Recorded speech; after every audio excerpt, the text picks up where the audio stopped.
tenemos la oportunidad histórica de dejar por escrito cuáles serán los elementos esenciales para el nuevo Chile y las nuevas generaciones, pero también tenemos la responsabilidad de hacerlo con altura de miras. Tenemos que integrar la sostenibilidad como un pilar esencial en el desarrollo de nuestra sociedad. Acción Empresas es una organización que busca transformar la cultura empresarial en Chile desde una óptica de desarrollo distinto, radicalmente colaborativo, con sentido de propósito y basado en el bien común, porque estamos convencidos de que las empresas sí pueden ser agentes de cambio social. Esta mañana yo los voy a acompañar moderando este encuentro y sabemos que ojalá, y eso les pedimos, participen activamente. Sus preguntas las pueden hacer a través del chat y vamos a tratar de dejar unos 15 minutitos para responderlas al final. Así es que, bueno, sin más preámbulos, quiero agradecer y presentarles a quienes serán nuestros panelistas hoy día en la mañana. Primero quiero presentar a Rodrigo de la Voz. Él es doctor y máster en Derecho de la Universidad de Chicago, es profesor de Derecho Constitucional Comparado y ministro del Tribunal Constitucional. Así que muchas gracias, Rodrigo, por acompañarnos. Tú vas a ser quien nos va a ilustrar con los conocimientos técnicos respecto a esta nueva Constitución. En segundo lugar, quiero presentar a Pilar Moraga. Ella es abogada de la Universidad de Chile, doctora en Derecho por la Universidad de Lille.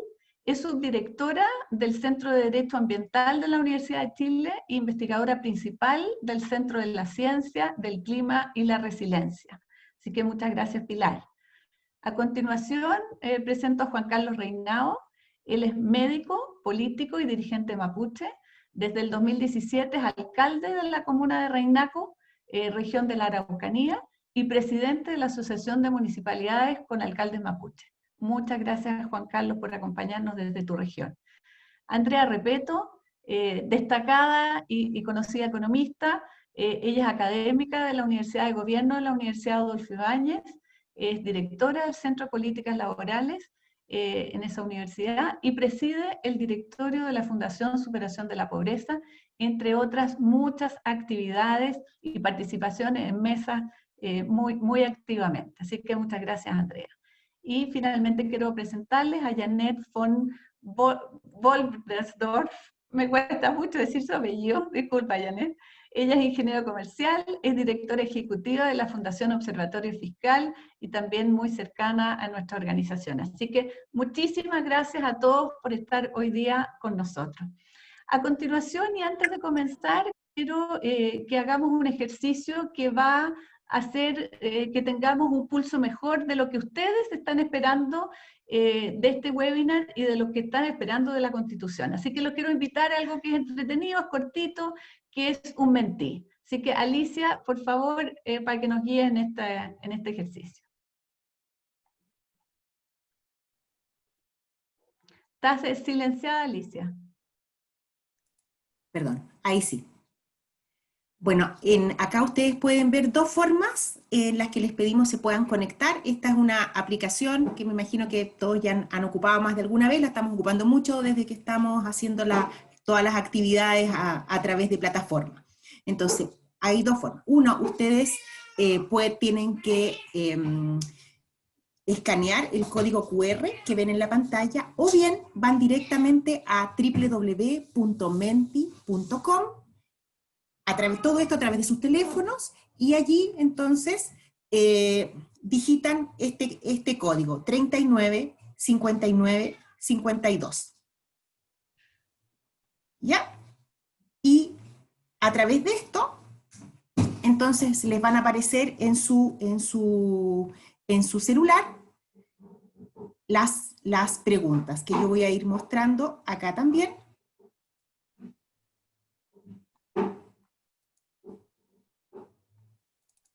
Ahí está. Perdón, ¿saben qué? Acabo de darme cuenta que hay un error en la lámina que les mostré anteriormente. El código no corresponde, y el código que corresponde es el que están viendo ustedes ahora en la pantalla.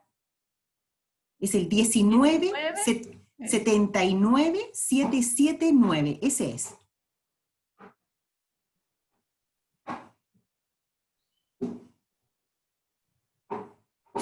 Y no ocupen, por favor, no ocupen el código QR. Cuéntenme, por favor, si alguien puede comentar en voz alta si se pueden conectar. Sí, Ali. Sí, se puede. Se puede, Ali. Perfecto. Estupendo.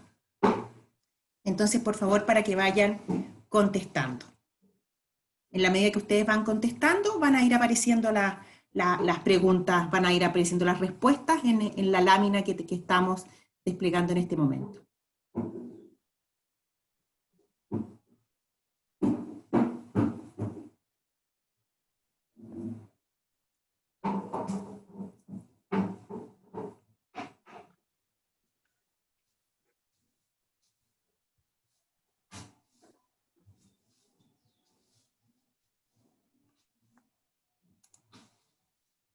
Vamos con la segunda pregunta.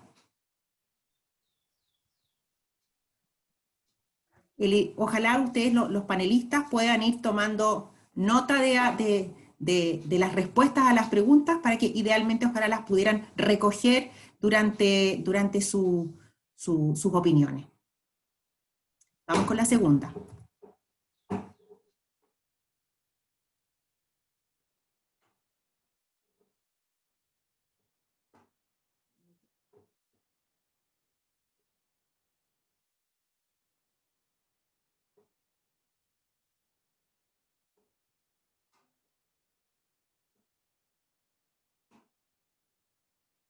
Ahí va la segunda. ¿Qué esperas del resultado de este proceso?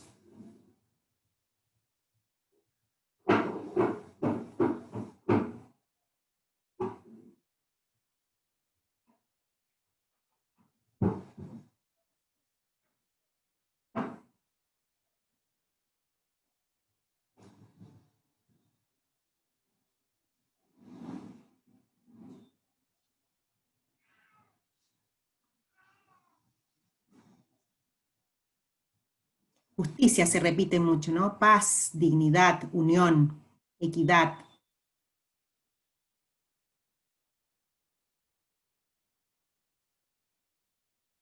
Se mantienen, ¿no? Paz, justicia, unión. Son las que están prevaleciendo. Vamos con la tercera. ¿Cómo debería participar tu empresa en este proceso?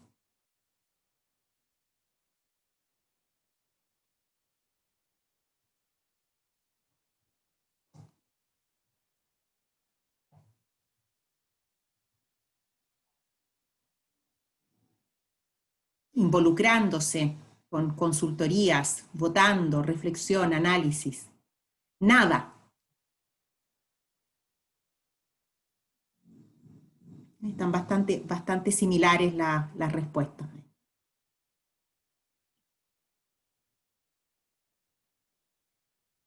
Reflexión está ganando por el momento.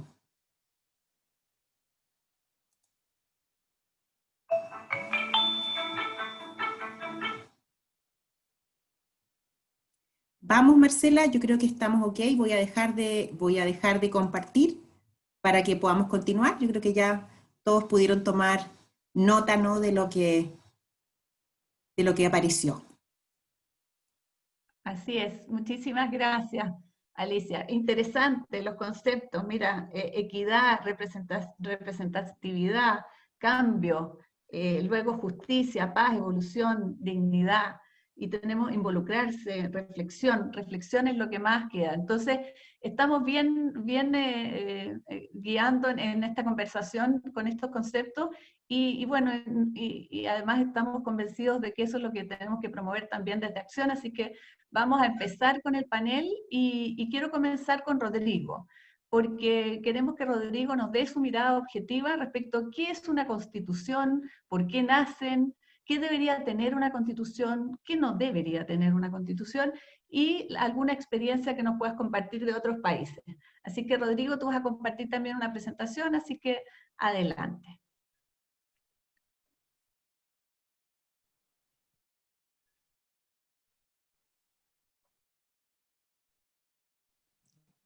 Está silenciado, Rodrigo.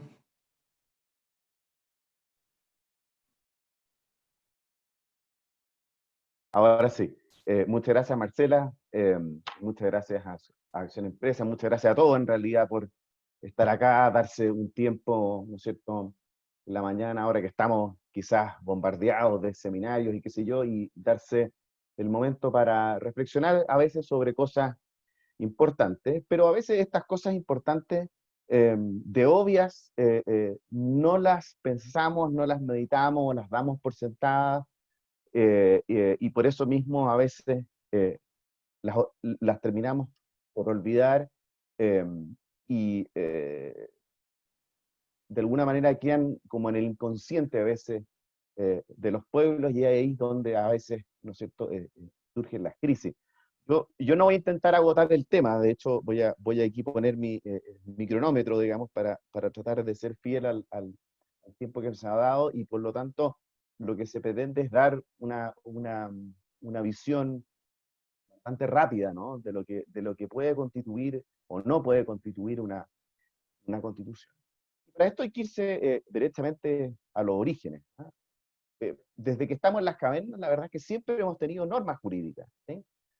Había probablemente una tribu y se distribuían, ¿no?, funciones, habían ciertos mandatos prohibitivos, etc. Y siempre hemos tenido leyes, ¿no?, desde el Código de Hammurabi hasta las 7 partidas, etc.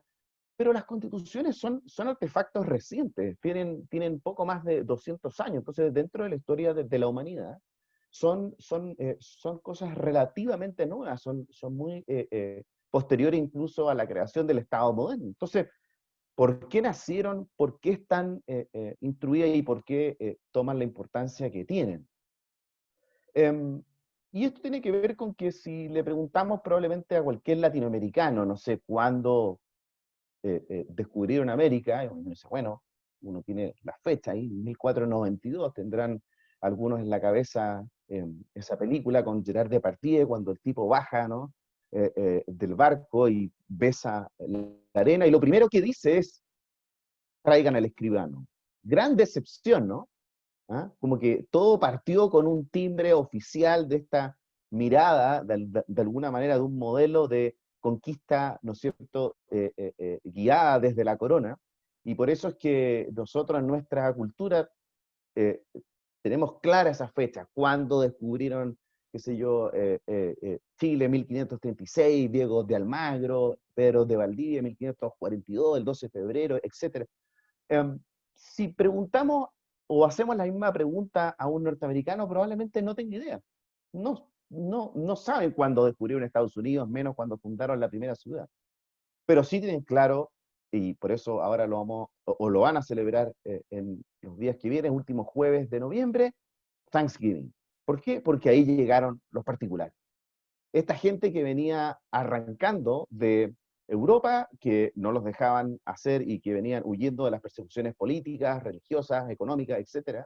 Y que vinieron con sus familias completas en comunidades a hacer lo que en Europa no podían hacer. Eso contrasta mucho con nuestra visión de conquista, que más bien, ¿no es cierto?, esta conquista desde la monarquía hacia abajo versus esta conquista hecha por familias, por particulares. Siempre existe esta visión distinta, sobre todo de rechazo hacia más bien el poder estatal. Cuando digo de poder estatal, era obviamente las monarquías, pero y hacer una sociedad distinta a eso. Ahora, es curioso porque los que estaban bajo la monarquía inglesa a fines del siglo XVII eran probablemente los seres más libres de la Tierra. No había otra monarquía constitucional en esa época, no había ninguna otra monarquía que tuviera un parlamento. Todo el resto del mundo eran monarquías absolutas.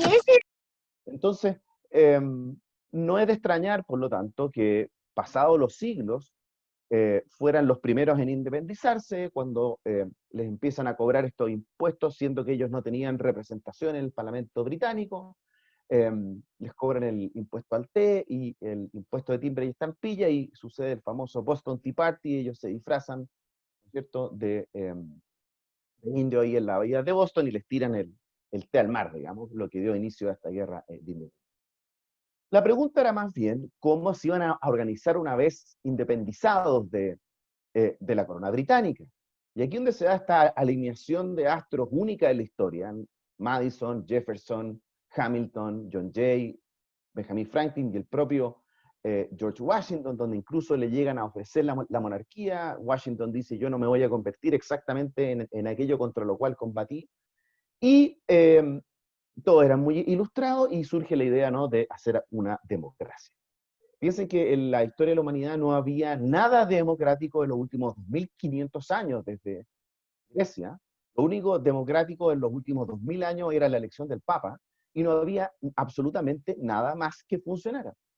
Entonces fue una apuesta bastante riesgosa. De la Convención Constitucional de Filadelfia de 1787 nace este primer documento, la primera constitución moderna escrita, ¿no?, la Constitución de Estados Unidos.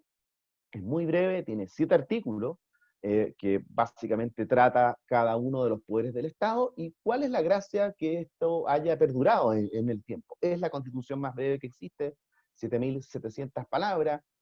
Hay casi una relación inversamente proporcional entre la extensión constitucional y la duración constitucional. Ya vamos a ver más adelante eso. Pero lo relevante aquí es el diseño. ¿Qué es lo que hay detrás de esta suerte de desconfianzas al poder? O sea, ¿cómo puedo organizar un poder que es necesario? Piensen que eran 13 colonias muy distintas que necesitaban un gobierno unido, pero que a su vez ese gobierno no vulnerara derechos fundamentales. Muchas de las colonias, por no decir todas, ya tenían cartas de derechos fundamentales antes, su famoso Bill of Rights, ¿sí? Venían de una tradición anglosajona que tenían la Carta Magna desde 1315, hace poco celebramos los 800 años. Había en la propia Inglaterra su Carta de Bill of Rights de 1687. Massachusetts tenía su propio Bill of Rights, incluso algunos eran redactados por el mismísimo John Locke. Entonces, ¿cómo consagrar esto en una, digamos, carta que defendiera a las personas de su propio gobierno sin perjuicio de necesitar un gobierno organizado? La solución nuestra, cuando digo nuestra, continental, o sea, española, francesa, italiana, alemana, hubiera sido poner un controlador, ¿no? Y sobre ese controlador, un controlador del controlador. Ese hubiera sido como la solución continental. En la solución anglosajona es más bien de desconfianzas al poder, y por lo tanto lo divide.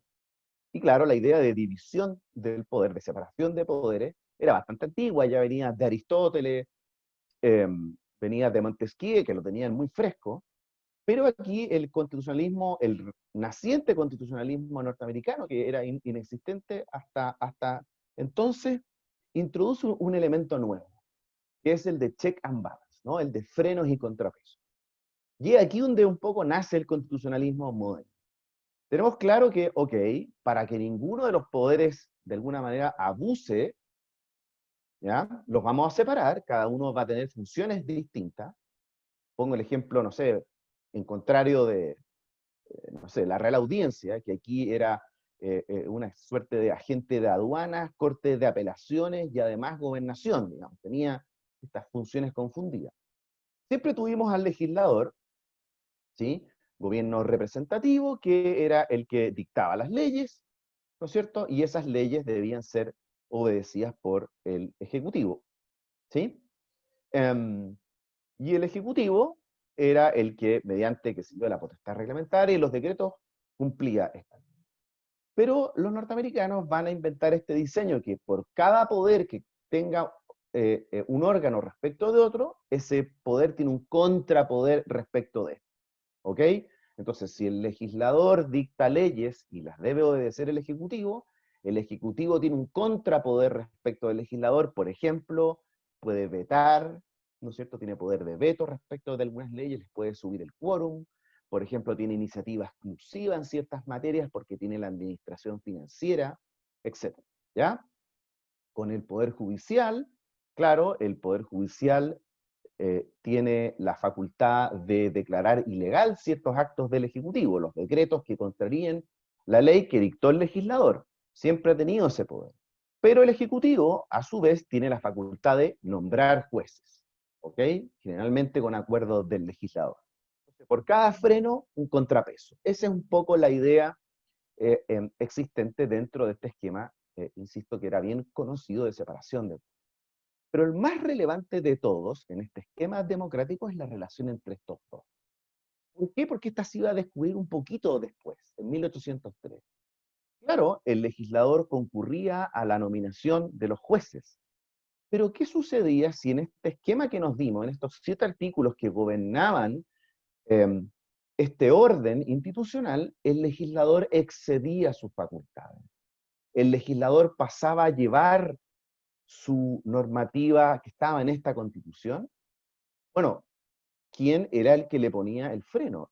¿O acaso estamos en presencia de un legislador que no tenía límites, como había sido hasta ese entonces desde el comienzo de la historia de la humanidad, un legislador sin límites?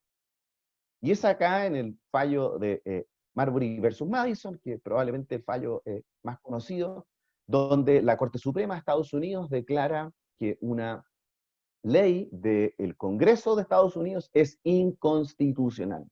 Y nace el control de constitucionalidad. Dice, señor, usted puede dictar leyes, pero usted no puede pasar sobre la Constitución. ¿Por qué? Porque la Constitución es superior, tiene supremacía constitucional. Allá en el artículo 6 tiene esta frase que es the supreme law of the land. Los alemanes también la tienen, y por eso hablan de ley fundamental más que de constitución, por otras razones, pero esa es la misma expresión. Además, esta ley, si está por sobre el Congreso, es por eso que se modifica con quórums más altos, porque representa consensos sociales superiores, y por lo tanto es supramayoritario, o requiere mayores consensos para ser modificada que la simple mayoría. Y aquí es donde está el secreto de la democracia, que uno tiende a pensar que la democracia es simplemente el gobierno de la mayoría. Pero en realidad ese no es el diseño, ese no es el ingrediente secreto. Porque si fuera simplemente el gobierno de la mayoría, entonces no se distingue nada de la peor tiranía. Bastaría que el gobierno de la mayoría ganara, por ejemplo, la mayoría parlamentaria y pudiera, voy a poner un ejemplo extremo, exterminar a la minoría, a la que no ganó la elección. Bueno, entonces no lo distingue nada de un gobierno totalitario. La gracia de la democracia es que una vez que la mayoría, por supuesto, electa democráticamente, puede ganar el poder, ya sea a nivel parlamentario o a nivel ejecutivo, hay ciertos derechos en la minoría, derechos individuales, derechos fundamentales, que deben ser conservados porque están ahí protegidos en la Constitución. Y eso es lo que hace que no se, digamos, autoingiera, digamos, la democracia, no se coma a sí misma. El problema que pasó después de la Revolución Francesa, como dicen, las revoluciones se comen a sus propios hijos, era porque no tenía estos mecanismos de resguardo. Europa se demoró 100 años en entender esto, que el círculo democrático se cierra precisamente con el control de constitucionalidad. Y por eso es que recién en 1920 aparecen los tribunales constitucionales en Europa, en particular en Austria y en Checoslovaquia. Hace poco cumplimos 100 años desde la creación de los tribunales constitucionales. Prácticamente en todas las democracias del mundo hay tribunales constitucionales, el 90% de los países lo tienen, solo hay 20 países que no tienen. De hecho, de esos 20, solo uno es democracia, que es Holanda. El resto son países como Corea del Sur o Ciudad del Vaticano, digamos, que no tienen control de constitucionalidad, pero la inmensa mayoría, el 90% de los países tienen control de constitucionalidad, y de esos 6 de cada 10 tienen el modelo de tribunal constitucional. Entonces, la democracia no existe en el aire, existe como democracia constitucional, ¿ya? Existe porque existe una limitación al poder. No obstante que juega dentro de este sistema democrático. Entonces, para ir terminando, ¿qué es finalmente una constitución? Es ciertamente un pacto político, ¿no? Tenemos que ponernos de acuerdo en esto. Hay una visión contractualista y por lo tanto se negocia de manera similar a los contratos, ¿no? Hay teorías de juego, acá hay intensidad de las preferencias, aquí los economistas presentes en este distinguidísimo panel van a tener más conocimientos que yo en esto, pero reconoce esa visión de pacto político, ¿no? Es norma superior, porque si no es norma superior, entonces vale lo mismo que el papel y la tinta de imprimirlo. Si no está por sobre el resto de las normas jurídicas, no limita a nadie, en particular no limita al legislador. Luego, el instrumento de protección de libertades y derechos fundamentales, principalmente frente al legislador, ¿ah? Porque es el legislador al tener la mayoría, puede tener la tentación de pasar a llevar estas libertades que están consagradas en esta norma superior, y es superior porque está acordada por mayor quórum y representa, por lo tanto, esos consensos superiores. Por lo mismo termina siendo un seguro de garantía democrática, que la mayoría circunstancial no extinga la democracia inexistente en el caso de que pase a llevar, ¿no es cierto?, ciertos acuerdos fundamentales. Pero finalmente, una constitución es un mecanismo para limitar el poder. No es más, pero tampoco es menos que eso. Es para, o fueron creadas para defender a los ciudadanos de su propio gobierno. Y yo sé que hay mucha expectativa en esto. En Latinoamérica tenemos grandes poetas, yo los admiro a todos, y claro, uno cree como una suerte como de poder mágico de la Constitución, que basta poner las cosas en la Constitución para que las cosas cambien. Y la verdad es que la Constitución es un documento jurídico nomás, y no sirve para solucionar problemas, no tiene una suerte de, como de entidad celestial que permita hacer milagros. Simplemente sirve como un mecanismo para evitar los problemas y sobre todo para limitar el poder y para organizarlo. De manera que hay que ser obviamente muy cuidadoso respecto del rol que puede jugar una constitución, pero particularmente hay que ser realista respecto de lo que puede consagrar una constitución. Una sobreexpectativa de esto haría que cualquier texto constitucional no solo sea de corta duración, digamos, sino que sea una frustración, digamos, permanente de expectativa, y eso haga caer, digamos, en desprestigio y una eventual crisis institucional. Eso nomás. Muchas gracias. Aquí tenemos un poco la evolución de cómo han ido las constituciones en el mundo. Prácticamente ya no existen países sin constituciones. Tenemos como 3 olas de constituciones, una mediados del siglo XIX, otra después de la Segunda Guerra Mundial y una última después de la caída del muro de Berlín. Ya nos acercamos a las 200 constituciones en el mundo, son en realidad 98, y en los últimos años, después de la Segunda Guerra, hemos más bien preferido mecanismos de enmienda constitucional más que de nuevas constituciones. O sea, hemos ido aprendiendo que las constituciones pareciera que es mejor flexibilizarlas que hacer nuevas constituciones, dado que las nuevas constituciones se dan dentro de situaciones de crisis. Entonces, generalmente han crecido mucho más los mecanismos de enmienda en el mundo que los mecanismos de crear nuevas constituciones. Esta es la historia constitucional de Chile, muy, muy abuelo de pájaro. Ahí tuvimos muchos ensayos constitucionales en nuestro inicio. Como pueden ver, en Chile casi todo lo provisorio es definitivo y todo lo definitivo es provisorio. Por eso que nuestra primera constitución duró un puro año nomás. Y hay una tradición constitucional que se ha ido honrando. Hay ciertas, como dicen los norteamericanos, sticky rules que se han ido pegando. En la actualidad, casi el 25% de la Constitución actual viene desde antes de la Constitución de 1833. Hay ciertas normas, digamos, que se han ido quedando por costumbre constitucional, y no es raro. De hecho, el promedio mundial de repetición constitucional es 60%. O sea, el 60% de las constituciones se parecen o son iguales a su constitución anterior. Incluso en constituciones que se han repetido igual o han cambiado radicalmente de régimen, como el caso, por ejemplo, de de los países bálticos, digamos, que pasaron de ser sociedades comunistas a países, digamos, mucho más capitalistas o libre mercado que nosotros, incluso. Y la Constitución del 33, la del 25 y la del 80 son obviamente las que han tenido más duración. Eso, muchas gracias. Muchísimas gracias, Rodrigo. Te voy a pedir, Alicia, si puedes sacar, por favor, la presentación. Muy interesante lo que nos presentaste, realmente ilustrador respecto a lo que la Constitución debiera contener, o qué deberíamos esperar de la Constitución. Pero nosotros en Chile sabemos que estamos bastante expectantes respecto a ella. Entonces, quisiera partir con una pregunta a todos los panelistas. ¿Por qué y cómo deberíamos incluir principios, lineamientos de desarrollo sostenible en una constitución? Y quiero darle la palabra en primer lugar a Andrea Repeto, por favor.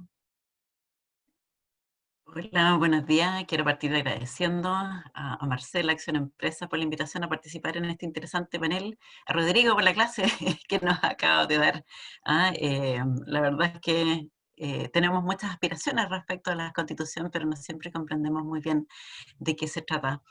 Yo creo, así brevemente a tu pregunta, Marcela, es que lo que intentamos buscar es consagrar un estado social que avance en la igual dignidad para permitir una real autonomía, que las distintas personas puedan realizar sus proyectos de vida.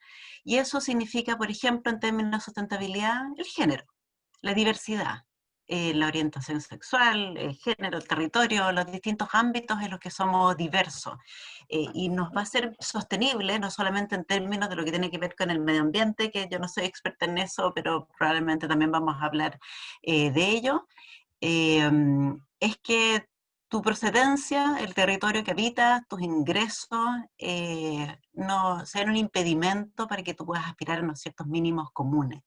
Que es el concepto de la exclusión y la inclusión de alguna manera, que todos podamos aspirar a una vida en que algunos hoy día sí la pueden llevar y otros no. Yo lo miraría en esos términos como para iniciar esta conversación. Muchas gracias, Andrea. Janet, ¿cuál es tu visión respecto al tema? Primero también, muchísimas gracias por la invitación y buen día a todos. Quiero permitirme, como Marcela nos dijo que podemos hacer algo más interactivo, permitirme un comentario sobre la respuesta que han dado, cómo involucrarse como empresa, como gerente, desde la posición de cada uno en este proceso de nuestra nueva constitución. Y porque me llamó la atención que destacaron el aspecto de la reflexión. Y aunque es cierto que eso es el primer paso antes de la acción, quiero igual invitarlos que ojalá se entusiasman de ir evolucionando en el corto plazo más a la acción, porque participar en este debate no solamente es escuchar como lo hacemos ahora, que nos escuchamos mutuamente, sino también es entender que las empresas hoy día están llamados a participar en este debate no solamente de forma reflexiva, sino activa, y no solamente nítidamente pensando qué tiene que entrar en materia de sostenibilidad a la Constitución, que encuentro muy importante como principio, sino también entender que nuestra economía tiene una serie de reformas pendientes para ser una economía más competitiva, más innovadora y más más justa, como haciendo referencia también a la justicia que ustedes destacaron, que me parece muy, muy destacado, pero que hace necesario que para minimizar el riesgo de un debate demasiado polarizado en esta materia económica, que va a ser el debate clave en nuestro debate constitucional, tenemos que en paralelo empujar reformas para quitarle presión a maximizar aspectos económicos en la Constitución que pueden solucionarse perfectamente con reformas que son pendientes desde años. Entonces, mi llamado es entender que hoy día necesitamos más que nunca que las empresas se hagan parte de esto, y más que defender el status quo del pasado, necesitamos innovación, y esta innovación no solamente tenemos que buscarla en la Constitución, como Rodrigo de la Voz destacó muy bien. La Constitución no es la bala mágica que resuelve ahora todo en Chile. Es una gran oportunidad ponernos de acuerdo también en materia de sostenibilidad, de una economía más competitiva, más innovadora, con ojalá menos concentración económica, pero tenemos que entender que eso no quita que tenemos ahora mismo que impulsar reformas, y es más urgente que antes para que justamente este debate constitucional se da con menos polarización. Así que quiero hacerle esta invitación, porque necesitamos la voz de las empresas y que ojalá se unen para en conjunto hacer propuestas de modernización de nuestra economía. No esperen que las cosas se resuelven únicamente y principalmente a través de la Constitución. Muchas gracias, Janet. Un llamado importante a las empresas. Muchos de sus ejecutivos están aquí, así que a accionar, no solo a reflexionar. Interesante. Pilar, desde tu perspectiva, ¿cuáles son los lineamientos, principios de desarrollo sostenible que debería contener la Constitución? Bueno, muchas gracias por la invitación también, por la organización tan impecable de esta actividad. Bueno, para mí la pregunta se enfoca desde el área del medio ambiente, que es mi especialidad, y al respecto a mí me gustaría hacer quizás dos comentarios importantes. Uno es el rol de la Constitución en esta materia, y lo segundo es cuál es nuestro contexto ambiental en Chile, o sea, en qué contextos vamos a discutir esta nueva Constitución. Respecto de lo primero, si bien, como se ha dicho aquí, la Constitución no va a resolver todos los problemas que tenemos, en materia ambiental sí creo que ha jugado un rol muy importante. Es la Constitución la que ha definido nuestro modelo económico y las relaciones de cómo nos hemos desarrollado en base a la explotación de recursos naturales. Entonces, desde ese punto de vista, un cambio constitucional debiera, y va a ser muy importante para definir cuál es el modelo que queremos para el futuro. ¿Cómo nos vamos a relacionar con la naturaleza, con nuestro entorno, con nuestro medio ambiente, considerando, y este es el segundo punto, que la realidad actual no es la realidad de los años 80. Hoy día nos enfrentamos a una emergencia ambiental a nivel planetario, y la emergencia está presente. Chile es un país vulnerable frente a los impactos del cambio climático, y además a nivel nacional tenemos muchos problemas ambientales que se presentan principalmente por una presión sobre los recursos naturales que no existían en los años 80 ni en los 90, existe hoy, y que esto se va a ir agudizando, dado el tipo de modelo económico, repito, pero también porque la población es más importante y bueno, otra serie de fenómenos. Tenemos zonas de sacrificio, que en el concepto de justicia y equidad es muy grave, en una situación muy límite. Están muriendo alrededor de 4.000 personas al año por contaminación del aire. Y se ha documentado que existe, sobre todo en la región metropolitana, el norte, en Tarapacá, exposición de la población a índices peligrosos de uno de los contaminantes más malos, digamos, que es el PM2,5. Entonces yo creo que la discusión hoy día de un nuevo pacto social, de cómo nos vamos a relacionar como sociedad, requiere tomar en cuenta este contexto, y en ese sentido, para responder directamente a la pregunta que me formulas, Marcela, particularmente creo que la cuestión ambiental en este nuevo pacto social debe ser transversal, y seguramente vamos a tener tiempo de conversar más adelante, pero transversal en el sentido de abordarlo a propósito de los principios, de los derechos, de los deberes del Estado, pero de todos los actores de la sociedad, y también de las acciones que se definen para defender o proteger estos derechos y exigir el cumplimiento de deberes.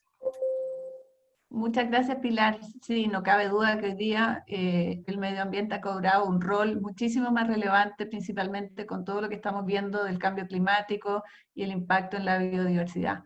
Por lo tanto, seguramente será un tema muy debatido y, por supuesto, considerado en esta nueva Constitución. Quiero preguntarle entonces ahora al alcalde, desde su visión además regional, ¿cuál cree, alcalde, usted que son esos lineamientos que debería, desde la mirada del desarrollo sostenible? Gracias. Primero quiero agradecer a ustedes por la participación, en la cual estoy, a Acción Empresa, por invitarme, pero al mismo tiempo creo que más que como alcalde quisiera hablar sobre mi condición de origen. Yo soy mapuche. Si bien es cierto, no representa a todos los pueblos originarios existentes en nuestro país, que son las primeras naciones que nosotros le llamamos, pero nuestro pueblo mapuche está muy incorporado, lo que es dentro de la cosmovisión, el cuidado y la protección del entorno, ¿ya? Pero dentro de eso hay ciertas frases que hacen mucho sentido que se pudiesen incorporar en la Constitución, y compartirla obviamente con las empresas, que tiene que ver con el buen vivir, el comer muy bien, que está arraigado, que está dentro, es parte nuestro, que es el Comeñuñén, que es el buen vivir. Y efectivamente, Chile se ha caracterizado por ser un país muy diverso a lo largo del territorio que tiene, o que tenemos. Y las realidades son distintas. El pueblo mapuche siempre, en un momento, las empresas que operaron en la zona generando productividad económica, y se habló mucho de los mapuches que eran de una otra forma, se habló del mapuche flojo, que no le gustaba generar productividad en los territorios o en las tierras. Por tanto, ahí no había una equidad entre el equilibrio que tenía que hacerse entre el entorno, las amistades del entorno, junto a la productividad que había que hacer. Entonces, hubieron muchos mensajes hacia nuestra gente, donde de otra forma se dejó de lado el pensamiento y la cosmovisión y el no querer entender por qué nosotros protegíamos tanto las tierras y por qué respetábamos tanto el agua, cómo respetábamos los árboles, cómo respetábamos los animales que de otra forma conformaban el territorio. Y eso nunca se habló y no se incorporó, sino a nosotros se nos dio otro nombre que tiene que ver con un descalificativo que de otra forma hoy día cobra sentido en este nuevo movimiento. Nosotros podemos decir que hoy día, hace un año atrás, el pueblo se ha revelado en torno a la felicidad. Si bien es cierto, hablábamos que teníamos un país económicamente bien, estructurado, ¿ya? Equilibrado, pero sin embargo no había Comeñuñén, no existía el buen vivir, no éramos felices. Por eso se generó todo eso. Por tanto, la felicidad entre las personas para conformar familia, para conformar comunidad, para conformar pueblo, es muy importante. Y creo que de esa mirada nosotros como mapuche podemos generar un aporte importante a esta nueva constitución, porque dentro de la cosmovisión nuestra está el desarrollo sostenible, el desarrollo sustentable, el cómo hacer las cosas con el respeto del entorno que nosotros estamos. Y por tanto creo que ahí, si nos logran incorporar, que es un poco complejo, porque nosotros no respondimos a las lógicas estructuradas de los partidos políticos. Eso, gracias. Muchas gracias, Juan Carlos. Muy, muy interesante ver tu mirada como mapuche y esa cosmovisión que tú dices, que es tan natural al pueblo, el cuidado del medio ambiente y la Pachamama. Entonces, vamos a estar conversando un poquito más y te vamos a preguntar también de eso que tú señalas. Andrea, yo quisiera preguntarte de estos lineamientos, de lo que estamos conversando, ¿qué crees tú que son aquellos o dónde debieran estar esas definiciones que realmente muevan la aguja? ¿Cuáles deberían ser los énfasis? Bueno, hoy día tenemos tantas cosas que pensar en nuestra Constitución y de alguna manera las demandas ciudadanas que son lo que han empujado la posibilidad de tener este nuevo diálogo y pensar en que podemos tener una conversación para una nueva Constitución, tienen que ver con condiciones de vida digna, con acceso a bienes básicos que están vinculados con salud, con educación, con pensiones y vivienda, entre otros, por cierto, también las cosas que hemos discutido acá y que han planteado tanto Janet como Pilar y Juan Carlos. Yo creo que tenemos que pensar en las formas de tener un Estado al que se le pueda atribuir una responsabilidad principal de garantizar esta dignidad humana, ¿ah? Una dignidad humana como condición necesaria para el ejercicio de la libertad, que está consagrado efectivamente en la Constitución, pero cuando miramos en la práctica si ha sido capaz o no ha sido capaz de entregar esas posibilidades a todos por igual, ¿ah? De esta vida digna por igual es donde nos hemos quedado cortos. Entonces, como se ha dicho ya muy bien acá, no es la Constitución la que va a resolver eso, pero nos va a dar piso, le va a dar una indicación al legislador, si lo quiere decir en esos términos, de cuáles son las políticas públicas que van a permitir esa posibilidad a las personas que puedan desarrollar sus proyectos de vida, que los puedan planificar y los pueda desarrollar, que los ampare, que los proteja, que promueva estas posibilidades. Yo tiendo a pensar y que todo esto está en una relación muy estrecha con la sostenibilidad. O sea, la equidad es una parte fundamental de la sostenibilidad. Y por cierto, claro, van a haber muchos de estos otros temas, pero yo creo que los principales lineamientos van por ahí, que no pasa solamente por establecer un catálogo de derechos y de decir cuál es la forma que se garantizan, sino que también un sistema político es mucho más equilibrado que el que tenemos actual probablemente. Tenemos que tener un sistema, una descentralización, capacidades territoriales mucho más equilibradas que tenemos hoy día. Somos hiperpresidencialistas, somos hipercentralistas, estamos en una situación muy excesiva, muy extrema, que quizá puede haber servido en el pasado en algún minuto, pero Pilar lo decía muy bien, este ya no es los 80. Este no es el mismo país, las circunstancias, las circunstancias climáticas han cambiado, las necesidades, las demandas de la ciudadanía son otras, ya no estamos pensando en focalizar el gasto público solamente para atender a los más vulnerables, hay una demanda por mejor calidad de la educación, una demanda por salud digna que no tengas que esperar hoy día, si no me equivoco con el número, para que seas atendido para una intervención quirúrgica en el sector público, la mitad de la gente espera más de 280 días. La mediana son 280 días. Entonces, tenemos que reparar eso. Lo que tenemos hoy día no ha sido capaz de entregar esa equidad que está en la base de la sostenibilidad. Y yo me imagino que buena parte de la discusión también va a ir en esa dirección. Así es, hemos visto varias encuestas donde los temas sociales son los de mayores expectativas.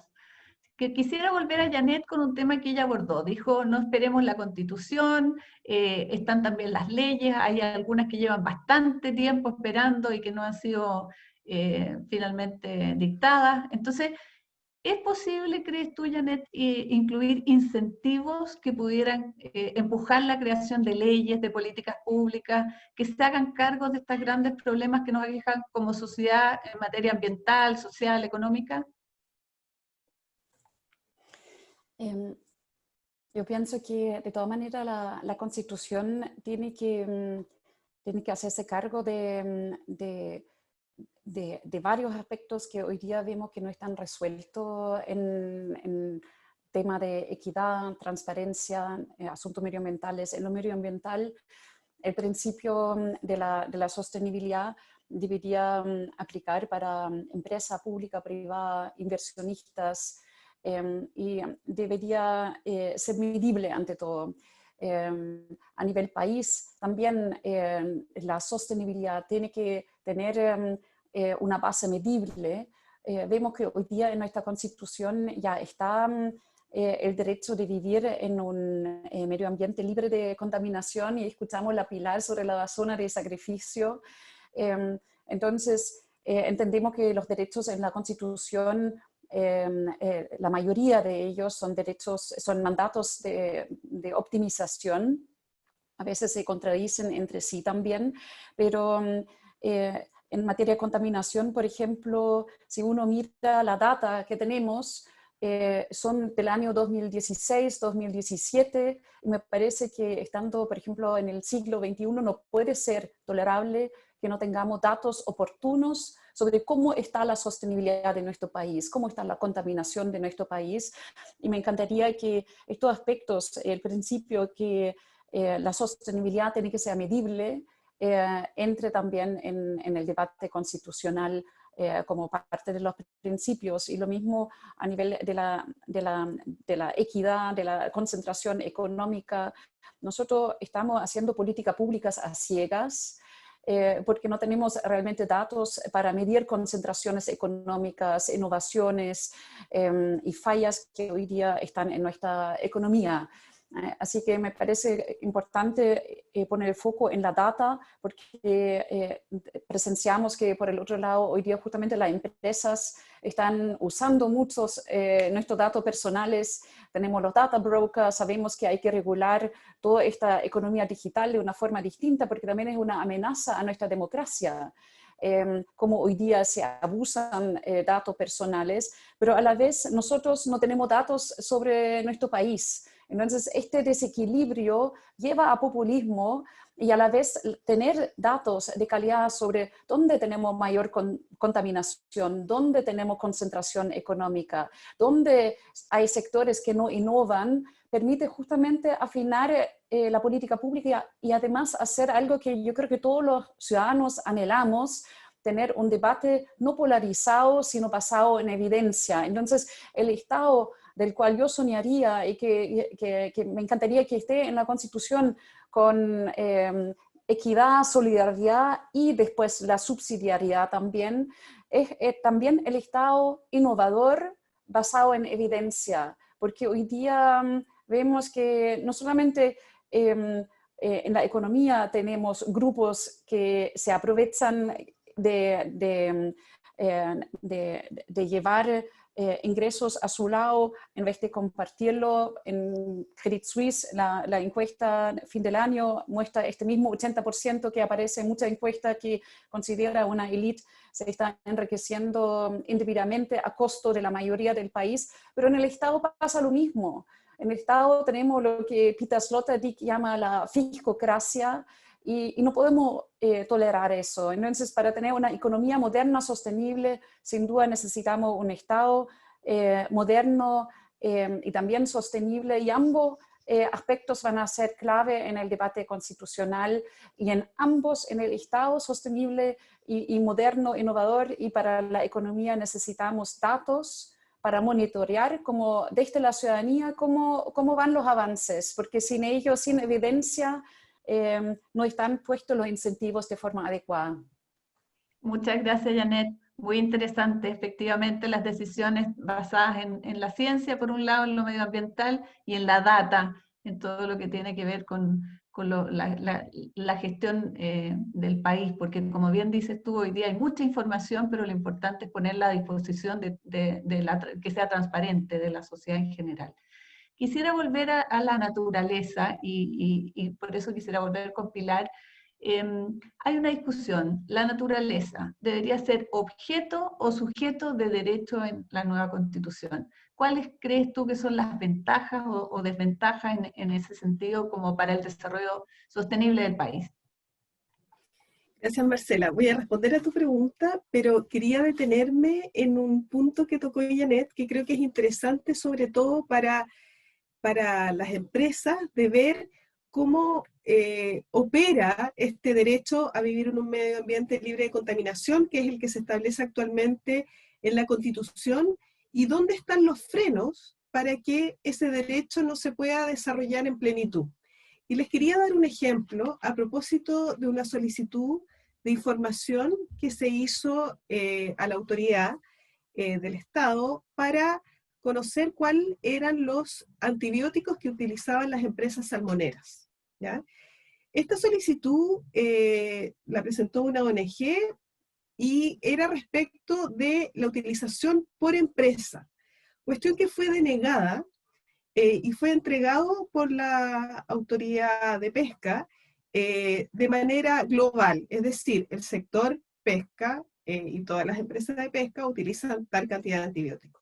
Este debate llegó al Tribunal Constitucional, y el Tribunal Constitucional resolvió no acoger esta solicitud que se había planteado en términos de transparencia y de información en esta materia, porque esto atentaba contra la libertad económica o el secreto comercial de la empresa. Entonces aquí tenemos un debate que se enfrenta entre el transparentar la información, que, de manera que los consumidores de salmones, que somos quizás muchos de los que estamos acá presentes, podamos escoger informadamente aquello que es menos perjudicial para nuestra salud. Y a su vez también se genera una situación compleja entre empresas que están haciendo mayores esfuerzos por quizás hacer productos más sustentables y en este sentido con menor utilización de antibióticos. Entonces, aquí yo creo que este es un muy buen ejemplo de cómo, pese a la consagración de derechos en el texto constitucional, tal como está diseñado con un rol subsidiario del Estado y con una cierta primacía de otros derechos, como es el de libertad económica, que no considera entre sus límites al medio ambiente, sino que la moral, el orden público y la seguridad nacional solamente, se produce este tipo de conflictos que finalmente atentan contra el resguardo del interés general de la población.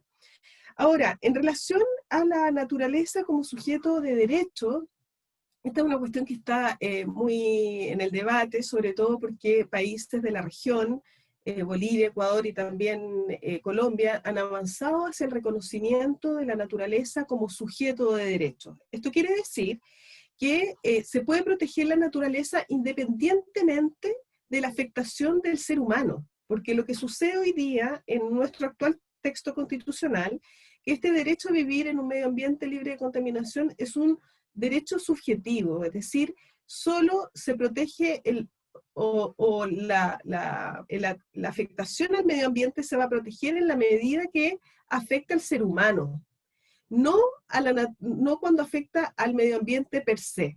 Entonces, desde ese punto de vista se generan una serie de complejidades porque el medio ambiente es más bien obedece a un interés más colectivo que individual y se generan una serie de problemas en su protección o en el ámbito de su protección. Y estos países han avanzado entonces a lo que es la protección del medio ambiente, de la naturaleza más precisamente, como sujeto de derecho, y eso permite que afectado al medio ambiente, independiente de la afectación al ser humano, pueda ser protegido, ¿ya? Entonces en ese sentido se han reconocido derechos de los ríos, principalmente es ese el enfoque que ha habido, no solo en la región, también en Nueva Zelanda hay casos en que esto ha sucedido. Ahora, yo tendría cuidado con pensar que el avanzar hacia un mayor estándar de protección del medio ambiente se base únicamente en el reconocimiento de los derechos de la naturaleza, porque creo que no es suficiente. Podemos avanzar hacia allá, pero no es la solución. Eso va a depender justamente de cuál sea nuestra concepción en este pacto social, de qué lugar está ocupando esa naturaleza y cómo vamos a operativizar esto. Los que se niegan a este reconocimiento normalmente lo hacen por todas las complejidades jurídicas y legales que esto trae, puesto que alguien tiene que defender a la naturaleza, quién va a ser, etc. Eso trae una serie de problemas jurídicos, pero más allá de eso, yo diría que hay una concepción de fondo que es dónde ubicamos a esta naturaleza, qué relación vamos a tener con la naturaleza y si vamos a estar disponibles a establecer un nuevo trato. Y para terminar, en general los países que han reconocido en la región los derechos de la naturaleza es una consecuencia de dos cuestiones importantes. Primero, el reconocimiento de estados plurinacionales, que significa reconocer a los pueblos indígenas como parte de la nación, y en ese sentido el buen vivir, que se había mencionado anteriormente por el alcalde. Y de la mano de estos conceptos va los derechos de la naturaleza. Eso solo para explicar que no es una cuestión como única e independiente, sino que esto va en una cosmovisión, en una visión de sociedad que tiene una cierta perspectiva. Interesante, Pilar. Absolutamente, claro, va en un contexto mayor, esta cosmovisión que nos hablaba Juan Carlos recién. Entonces quiero ir con Juan Carlos, preguntarte, ¿qué significa en concreto el reconocimiento constitucional de los pueblos indígenas y de qué manera reconocerlos? ¿Cómo crees tú que deberán ser reconocidos?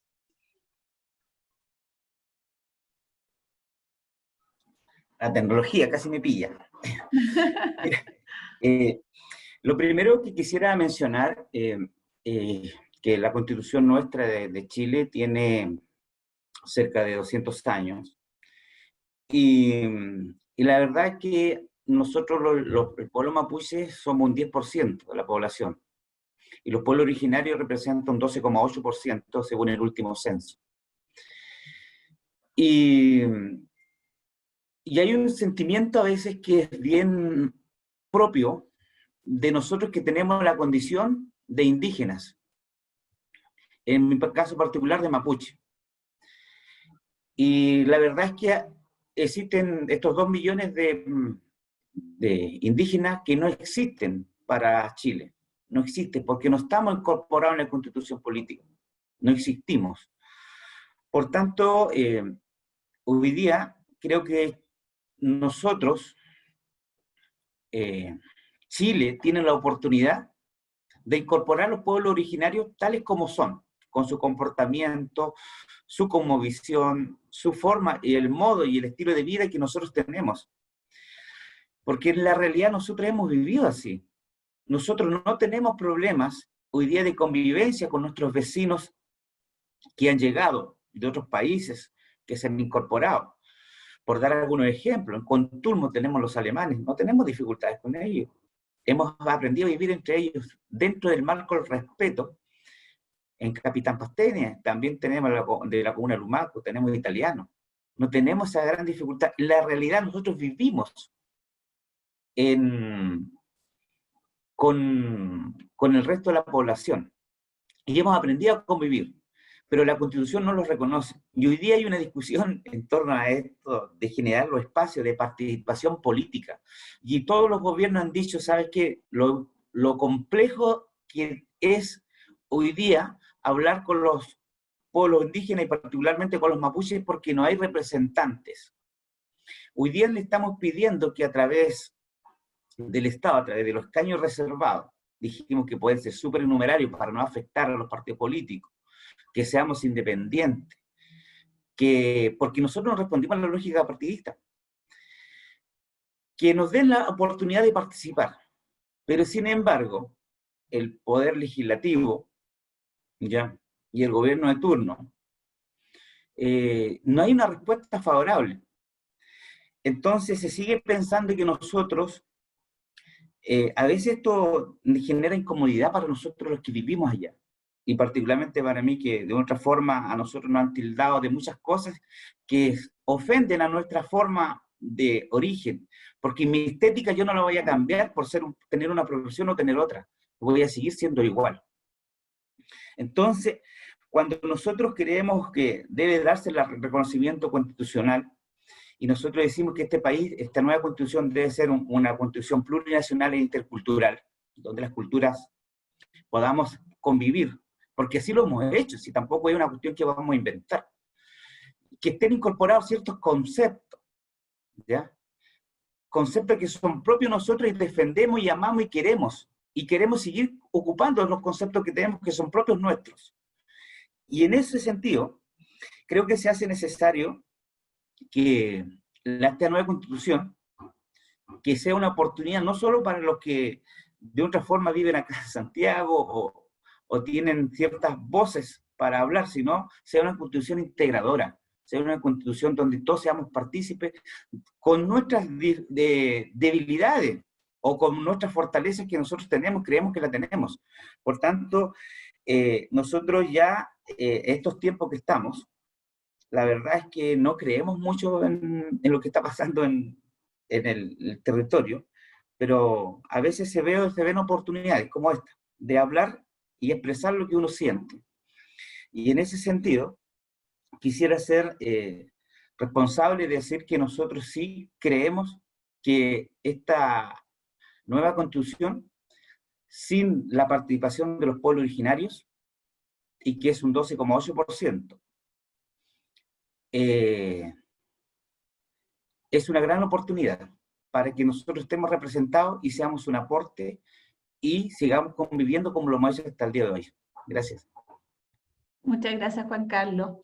Así es, de hecho la integración yo creo que debería ser una línea base sobre la cual deberíamos construir estos diálogos, estas conversaciones, estos escucharnos con respeto y permitir que todos seamos parte de esta nueva constitución. Es una gran oportunidad, como bien decías tú. Quiero volver a la Andrea. Ahí es una pregunta que también salió en el chat. Dice, ¿Estado solidario o Estado subsidiario? ¿Qué tipo de Estado queremos como eje para esta nueva constitución? ¿Cuáles crees tú que deberían ser esos valores compartidos además? Bueno, yo creo que esa pregunta precisa es más para los abogados que para nosotros. He aprendido con esta discusión constitucional que hay distintas interpretaciones. Cuando uno conversa con los abogados, como que uno te contesta una cosa y el otro te dice, acá, ¿dónde está el problema para avanzar en lo que queremos avanzar? En la encuesta que hicieron ustedes aquí al principio en Menti salieron varias palabras clave que van justamente en esta dimensión. Yo anoté algunas acá. Dignidad, equidad, justicia social. Y eso pasa por estos derechos económicos, sociales y culturales que relativamente están devaluados hoy día comparado con otros derechos políticos, qué sé yo, civiles que están ahí en la propia Constitución. Y no sé por qué. Se hablan de los derechos de tercera generación cuando uno piensa que en realidad debieran ser equivalentes a estos otros. No quiero meterme en el vocabulario del abogado porque eso es propio de ellos. Pero cuando uno se pregunta, por ejemplo, la discusión que hubo hace algunos pocos años atrás de cómo fortalecemos la educación pública. Chile es bien anómalo en estos términos. No somos el único país que tiene mucha educación privada, que más de la mitad de los chicos va a escuelas que son privadas y no públicas. Pero eso es bien anómalo en el mundo. Bélgica, Holanda, con motivos religiosos y guerras, terminaron en una solución que tenía este tipo de cosas, pero lo nuestro está enlazado justamente con la Constitución que tenemos, en que se confunde el derecho de proveer con el derecho de recibir esta prestación. Entonces, no sé exactamente cuál es el vocabulario, la pregunta que hacía José en el chat hace un rato atrás, pero yo alcanzo a ver que cuando se trata de fortalecer la educación pública, que es la educación que provee otras cosas como la cohesión, tenemos que además entregarles a los privados al mismo tiempo, porque no se puede hacer solamente uno de ellos. Entonces, a lo que yo aspiro, en el fondo, es esta posibilidad de que no importa de dónde tú vengas, no importa si puedes pagar o no puedes pagar. Y el ejemplo que les di de salud hace un rato atrás. Cuando uno, no sé, pues yo tengo recursos, si un hijo se me enferma, yo voy a la clínica me consigo que me lo atiendan. Eso no lo puede decir todas las familias del país. Una buena parte de las familias no lo puede decir. Por lo tanto, la manera que hemos organizado la provisión de estos bienes y servicios fundamentales para la dignidad, para poder desarrollar tus propios proyectos, no está funcionando. Y tenemos que reparar eso. ¿Cómo se repara exactamente? ¿Cuál es la palabra que tú lo pones? Prefiero no adelantarme aquí delante de los abogados, pero sí creo que tenemos que buscar maneras de ponerlos al mismo nivel que otros derechos. Asegurar que haya garantías, asegurar que sean financiables, por cierto, toda esa discusión es completamente válida, hacerlo quizá de manera progresiva, la propuesta de constitución que hizo el gobierno de Bachelet hacia el final de su gobierno, tenía un principio de responsabilidad fiscal también incluido, de modo que también aseguraba que pudiésemos hacer estas cosas, y que no sea solamente el que pudo reclamarlo en tribunal lo consiguió y el resto de la gente se quedó sin. Tenemos esa problemática de que no estamos asegurando estos pisos a todos, y tenemos que formularlo de alguna manera que eso se pueda lograr. Muchas gracias, Andrea. Sea un Estado que le dé el piso al menos, a que todos tengamos acceso en dignidad, en equidad, a todos estos servicios sociales que son tan necesarios. Quisiera ir con Janet para conversar un tema que ya algo hemos abordado, pero desde la perspectiva del Estado y la asignación de los recursos. Sabemos que la asignación de estos recursos es la base sobre la cual hay que partir a la hora de abordar, por ejemplo, la descentralización.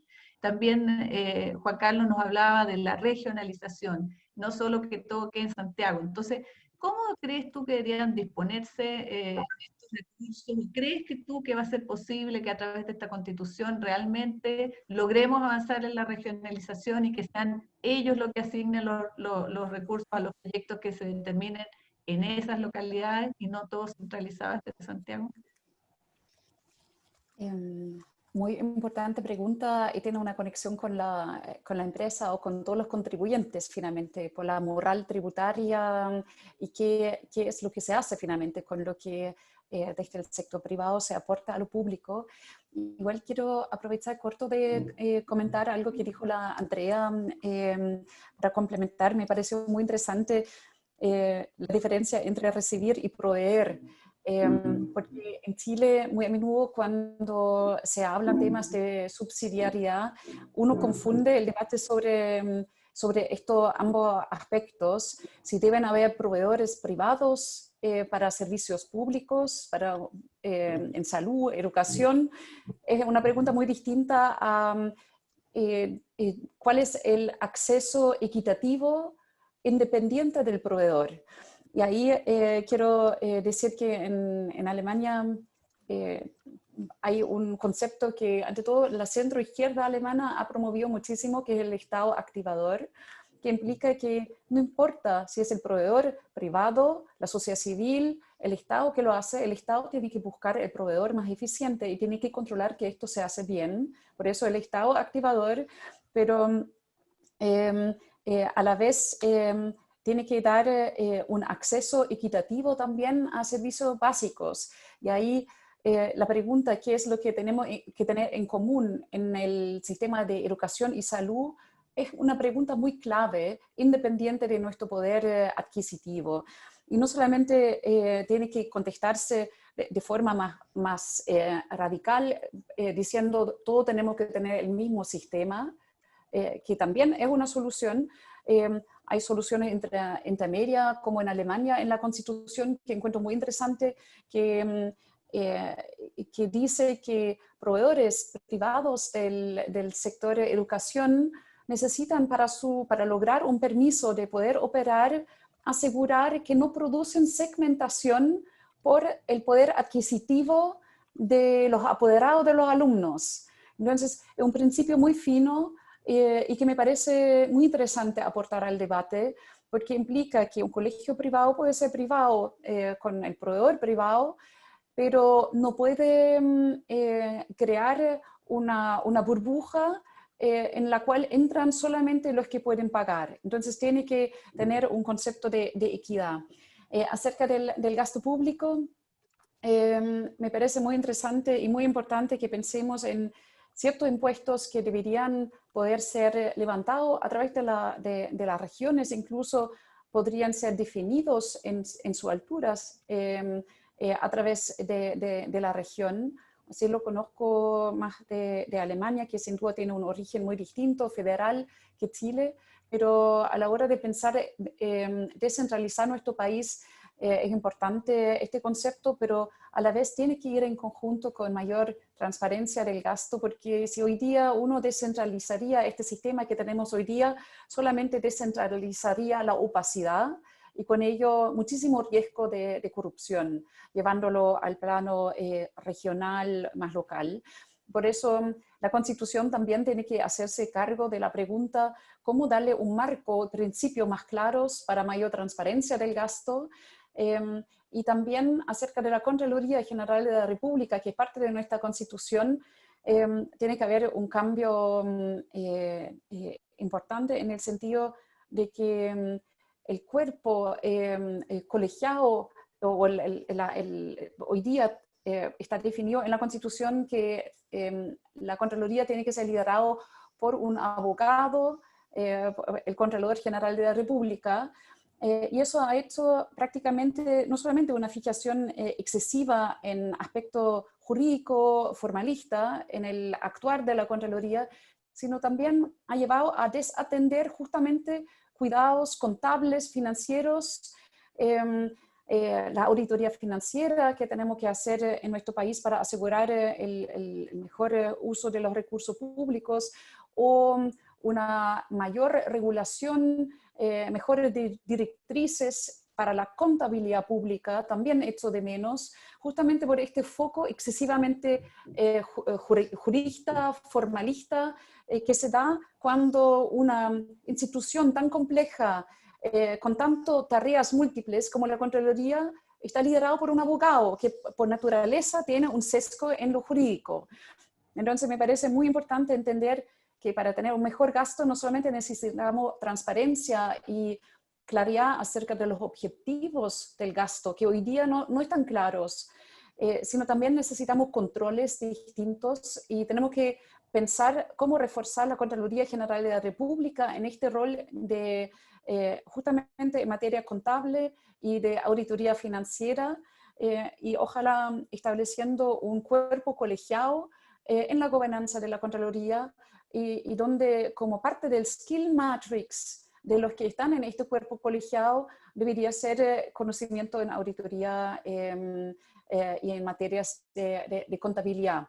Así que eso me parece fundamental y quiero, para terminar, volver igual a la pregunta, ¿qué podemos hacer nosotros desde la empresa para ayudar en un mejor gasto público desde nuestra posición como gerente, jefatura o parte del directorio?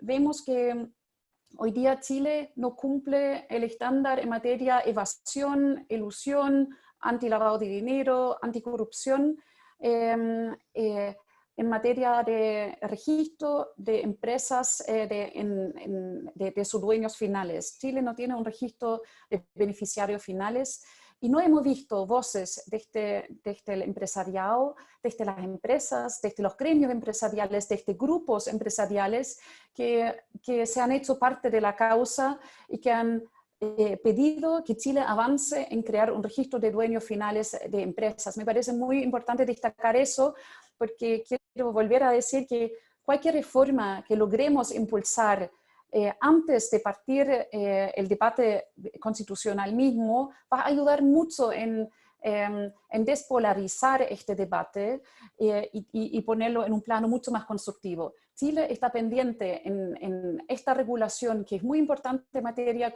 anticorrupción, antievasión, ilusión, antilavado de dinero, y vemos que en nuestra región, no solamente en la OECD, Uruguay, Panamá, Costa Rica, República Dominicana, Argentina, ya tienen marcos regulatorios y Chile se da el lujo de solamente elegir las normas de la OECD que nos acomodan. Pienso que no deberíamos tolerarlo y las empresas tienen que tener una voz en eso. No podemos esperar a ser regulados.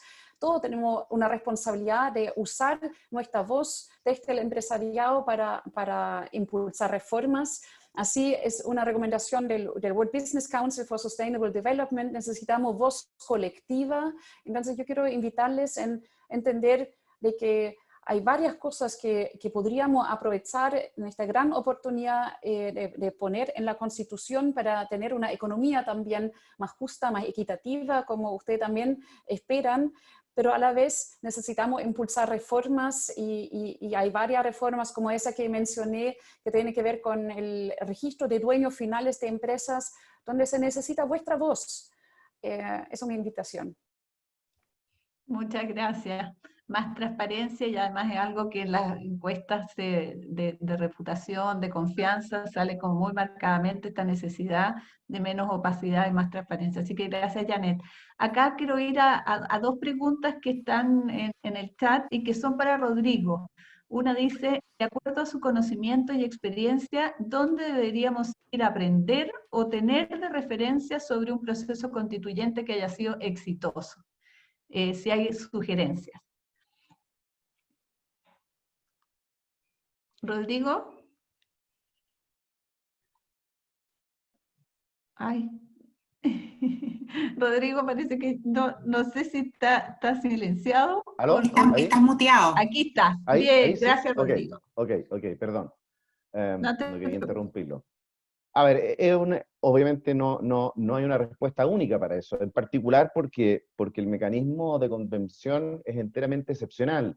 Lo normal es que el poder constituyente derivado, es decir, una modificación luego de una constitución anterior, lo ejerza siempre el propio Congreso. Y esto es lo normal por la sencilla razón de que es muy difícil la convivencia entre un poder constituido y un poder constituyente. ¿Por qué lo ejerce siempre el Congreso? Es porque no se hace trampa en el solitario. El problema de esta convivencia entre un poder constituyente y un poder constituido al mismo tiempo es porque produce tensiones y produce decisiones estratégicas. Me explico.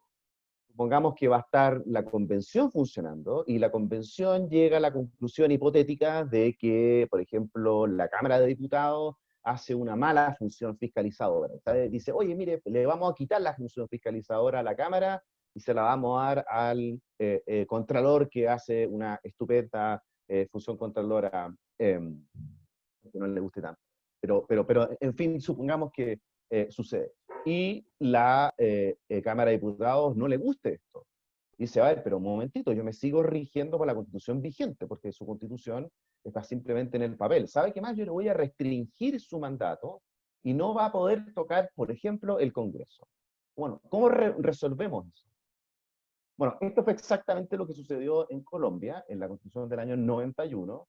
Lo tuvieron que llevar al Tribunal Constitucional, el Tribunal Constitucional lo resolvió a favor de la Convención, y todos empezaron a jugar con estrategia. El Congreso dijo, bueno, no voy a aprobar esta ley porque ahora no es constitucional, pero sí va a ser constitucional en la próxima Constitución. O al revés, aprobemos esta ley ahora porque ya dado que la próxima no va a ser constitucional, esta sí lo es. Los tribunales empiezan a jugar estratégicamente, apurando, retrasando juicios. El Ejecutivo hace lo mismo. Todos empiezan a jugar porque ven lo que se viene y de lo que está saliendo de ahí. Eso no sucedió en el 2005 cuando hicimos la reforma dentro del Congreso. ¿Okay? Y la media constitucional, de rigidez constitucional, es 2/3. Esa es la media mundial de rigidez constitucional. Por lo tanto, Chile está más bien en las constituciones flexibles, dado que 1/3 de nuestra constitución se modifica por 2/3 de los diputados y senadores, y los 2/3 restantes de la constitución, vale decir 10 capítulos, se modifica por 3/5 de los diputados y senadores. ¿Ok? Ahora... Perdona, Rodrigo, lo que pasa es que la pregunta iba si voy había... voy a eso. Ah, Sí, perfecto, ok, gracias. voy a eso. Estoy explicando cuál es el contexto general y por qué son muy excepcionales las convenciones. Ahora, de los países que han hecho convenciones, hay una relación directa con su rigidez. Vale decir, mientras más difícil sea modificar una constitución, lo normal es que vayan a procesos de convención. Es lo que sucedió en Irlanda y también en Islandia. La constitución de Irlanda era particularmente rígida, era de 1923, ellos se demoraron, qué sé yo, 3 años, y terminó en 3 modificaciones con 3 plebiscitos muy acotados. Ahora, la tasa de mortalidad, o letalidad, como se dice ahora con el COVID, de las convenciones es bastante alta, es 60%. O sea, el 60% de las convenciones no llega a término, no hace delivery, no hace entrega del texto constitucional dentro del plazo fijado. El promedio mundial de demora para esto son 3 años. Hay países que se han demorado 5, hasta el caso excepcional de Sudáfrica, que se demoraron prácticamente 8 años. Y nosotros vamos a intentarlo hacer esto en 9 meses y máximo en 1 año. Vamos a batir el récord de por lo menos de haber redactado la Constitución en un menor tiempo.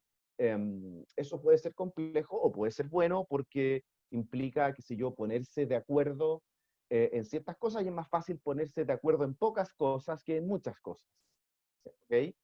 A mí me carga hablar de minimalismo o maximalismo constitucional. Está bien eso para el arte y para el diseño y para la arquitectura, pero uno en la Constitución debería hablar más de suficiencia constitucional, o sea, de que en la Constitución tiene que haber las cosas suficientes que tiene la Constitución. Muchas cosas en la Constitución no hacen bien porque rigidizan mucho el sistema. Podemos llegar al extremo de la Constitución india o boliviana, en que se pone incluso hasta las materias que hay que pasar en cuarto básico. Entonces, si queremos cambiar lo que pasan los niños en cuarto básico, hay que ir a una reforma constitucional 2/3. Muy difícil eso, ¿sí? Y además, queda algo que quizás nadie ha reparado, es que le entrega excesivo poder al Tribunal Constitucional, porque cuando la Constitución abarca muchas cosas, entonces muchas cosas pueden ser inconstitucionales. Para la gente que es un poquito, digamos, resiliente al Tribunal Constitucional, parece que no repararan en que cada vez que yo le pongo, le cuelgo más cosas a la Constitución, hago que eso sea, que más legislación sea potencialmente llevada al tribunal. Al revés, las constituciones, digamos, muy famélicas, no sirven para proteger esos derechos individuales que sí deberían ser objetos de protección. Entonces, dentro de estos procesos, hay que ser cuidadoso cuando uno ve el espectro, qué sé yo, de las experiencias que he tenido. Bolivia, Ecuador, Colombia, Venezuela, Islandia y algunos procesos en África. ¿Por qué? Porque han demorado mucho más de lo que ha durado el proceso chileno. Hay que acordarse que si la convención no llega a acuerdo a fines de su periodo, que debiera ser o la primera semana de marzo del 2022 o la primera semana de junio del 2022, la convención se disuelve y sigue rigiendo el texto constitucional actual, ¿ya? Por eso que hay ese deadline, digamos, debiera de alguna manera alinear los incentivos, ningún sector probablemente llegue a tener los 2/3, entonces eso va a obligar a negociar. Y aquí es donde, con esto termino, no hay ejemplos que uno debiera, así como, serles útiles, ¿ah? O comprarlos de manera automática. Me explico. Cada sistema se ha regido de conformidad como a 3 variables. Una, si un sistema unitario federal, eso es muy importante, si un sistema parlamentario o presidencialista, y si viene de la familia del common law, vale decir como del derecho anglosajón o del derecho continental. Si yo empiezo a importar piezas del parlamentarismo y las inserto en el mecanismo del presidencialismo, es donde suceden las roturas, digamos, de maquinaria, que es lo exactamente que está pasando en Perú, ¿ya? Ellos importaron ciertos repuestos del parlamentarismo y lo introdujeron en su presidencialismo y están en la crisis en que están y lo llevan sufriendo desde el año 93. Entonces hay que ser muy cuidadoso en el diseño institucional de esto, porque es básicamente, o uno adopta el sistema métrico o el sistema, qué sé yo, de pies, pero uno no puede juntar un metro con pulgadas, no, simplemente no te va a dar. Lo que sí tienes que hacer, o un sistema presidencialista coherente o un sistema parlamentario coherente. Entonces, el problema actual que tenemos en Chile es que tenemos un sistema presidencialista, pero con un sistema electoral diseñado para un sistema parlamentarista. Entonces, ahí es donde se producen estos roces. Vamos a replicar ese sistema electoral para una convención. Entonces, en la convención vamos a ver ahí cómo opera. Ok, esto va a tener que ser de acuerdo a lo que tú pongas, y si tú pones tu principio y yo pongo el mío, y quedan los dos, o mi intensidad, la preferencia, mi aversión por lo que tú quieres poner en la Constitución es tan grande que yo estoy dispuesto a que no quede lo que yo quiero poner en la Constitución con tal de que no quede el tuyo. Ahora, desde ese punto de vista, entonces, como esta frase no es mía, es de Correa Sutil, ojo con quizás aproximarse más bien a la Constitución con una goma primero que con un lápiz. ¿Ah? Es más fácil de estar de acuerdo en pocas cosas que en muchas cosas.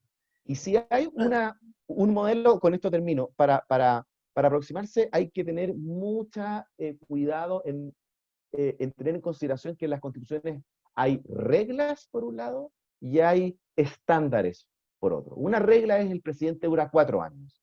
Esa es fácil ponerse de acuerdo, pero no necesariamente la vamos a tener correcta.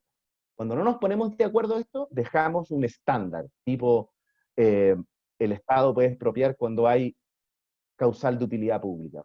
¿Ah? Cada una tiene sus ventajas y sus desventajas, pero es difícil darle una respuesta única a eso. Muchas gracias, Rodrigo. Quedaban más preguntas, pero tenemos que ser respetuosos con el tiempo, porque de hecho una de ellas decía, ¿y tú crees que 12 meses van a ser suficientes para cambiar una constitución cuando hay que cambiar cada 2 días haber tenido listo alguno de los 150 artículos? Entonces, si quieres, como para completar, ¿qué te parece el plazo que nos hemos fijado? Y algo que también surgió ahí es tan interesante, tantas materias, ¿cómo va a ser posible que logremos que el desarrollo sostenible sea parte de esa constitución? Que es lo que nos convoca. Con eso que quisiera cerrar, Rodrigo, unos minutitos más para los que por favor nos puedan acompañar. Ok, muy breve. Lo que está acordado en el itinerario constitucional, ¿no es cierto?, es que todos los acuerdos a que llegue la convención deben ser por 2/3. O sea, lo que hicimos ahora en realidad fue subirle el quórum a la Constitución de 3/5 y 2/3, ahora todo es 2/3. Y la convención no puede acordar bajar algunas cosas de 2/3. O sea, todos los acuerdos a que llegue tiene que ser todo acordado por 2/3. Eso es lo que dice, ¿no es cierto?, su mandato. Esto implica que tiene que ponerse de acuerdo en las reglas para hacer las reglas. No sabemos cuánto se van a demorar en eso. Si van a, por ejemplo, primero aprobar los nombres de los capítulos, después van a ir de artículo por artículo, si después va a haber una votación final de 2/3 para que haya una coherencia en el texto, etc. No lo sabemos, pero hay que ponerse de acuerdo en ese proceso. ¿Ok? Entonces, va a ser muy relevante la capacidad de ponerse de acuerdo y con esto digo como al expertise político de poder afinar esa transacción. Nadie espera que los 155 sean constitucionalistas, yo dudo, aparte que no van a sacar un voto, digamos, en eso no hay que ser tan ingenuo. Al revés, esto va a ser una pelea, digamos, de manos levantadas, y el que tenga más manos levantadas va a conseguir votos. Ahora, quedar fuera de esos 2/3 es de un costo político inmenso, y por lo tanto, más bien los, digamos, incentivos están puestos para que se puedan llegar finalmente a esos 2/3. No hay que olvidarse que además después hay un plebiscito de salida en el evento de que salga un texto, que es de voto voluntario. Ahora, el proceso en sí mismo no es el mayor de los problemas, yo diría que es el segundo mayor de los problemas. El mayor de los problemas puede ser un tema de expectativas, porque toda esta discusión que hemos tenido en los últimos, no sé, año y medio, puede haber sido no una discusión sobre temas estrictamente constitucionales, llamémosle demandas sociales, etc. De hecho, en 40 años hemos tenido, no sé, más de 14 reformas de impuestos, reformas laborales, hemos triplicado el gasto en salud, en educación, qué sé yo, hemos tenido una ley de aborto en 3 causales, un acuerdo de unión civil, reformas sindicales, etc., y no tuvimos que cambiarle una coma a la Constitución. Entonces, el problema puede resultar en una nueva Constitución, incluso aprobada después en un plebiscito, qué sé yo, por el 90%, y que al día siguiente la gente diga, bueno, y me siguen cobrando el TAC, digamos. Eso podría ser un efecto país, digamos, un shock de realidad un poco fuerte, si es que no ajustamos las expectativas desde el día de hoy.